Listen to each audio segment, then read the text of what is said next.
పేదవాళ్ళు కదా వాళ్ళ బాబులు.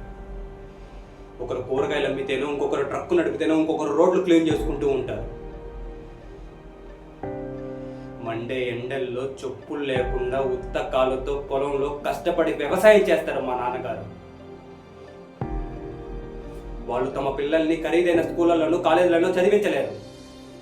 డబ్బులు పెట్టి కోచింగ్ ఇప్పించేంత స్తోమత ఉండదు వాళ్ళకి. ఎందుకో తెలుసా? వాళ్ళు ఒట్టి చేతులతో వస్తారు. ఏదో రోజు ఐపీఎస్ ఐఏఎస్ అవుదామన్న దృఢమైన లక్ష్యంతో వస్తారు వాళ్ళు.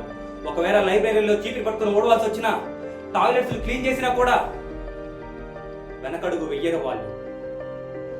వాళ్ళ ప్యాషన్ రాక్ సాలిడ్గా ఉంటుంది. వాళ్ళ ప్యాషన్ రాక్ సాలిడ్గా ఉండడానికి ఖరీదైన స్కూళ్ళలోనూ కాలేజీలోనూ పైసలు కడితే రాదు.